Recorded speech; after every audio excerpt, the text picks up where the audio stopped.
Dallas. Just a moment. We have a bulletin coming in. We now switch you directly to Parkland Hospital. It's official. As of just a few moments ago, the President of the United States is dead.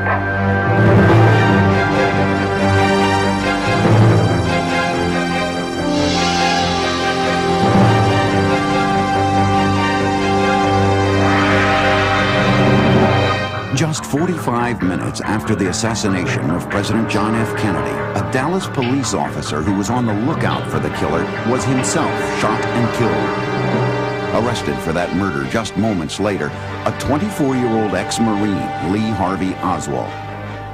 The cops who arrested Oswald brought him downtown to the police station, which was mobbed by reporters desperate for information on the death of the president. Has the gentleman been identified? Yes, sir. He's been identified for killing the officer. Right. Has any identification been attempted for the killing of the president? Not yet. Not yet.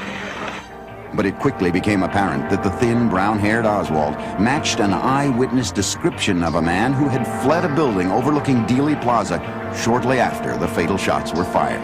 I work in that building. Were you in the building at the time? Naturally, if I work in that building, yes, sir. Back up, man! Come on, man. No, they're taking me in because of the fact that I live in Missouri. I'm just a patsy. President!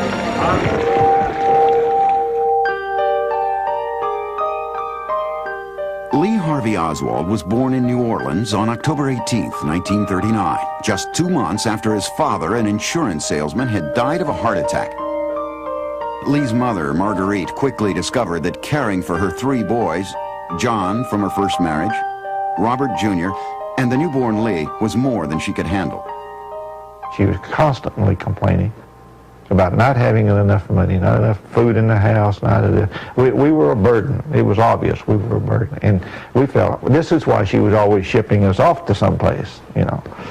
And we understood it. She was having a hard time, but, you know, we wanted to be there. We wanted to be a family type thing. It was natural, but it wasn't to be. In 1942, the 3-year-old Lee and his brothers were placed in an orphanage where they lived with 100 other children. Lee slept in a bed next to Robert, who made sure that no one picked on his baby brother.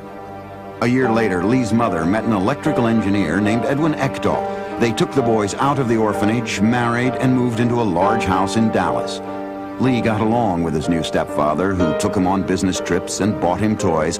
And for the first time, Lee had someone who put a measure of stability into his life. But the stability was fleeting. Lee's mother and stepfather argued frequently and separated numerous times. In 1948, after 3 years of marriage, they divorced. Things just started going downhill again, type thing, from the economical standpoint. We ended up at a small house in Benbrook, Texas, and that's where Lee started the first grade. Most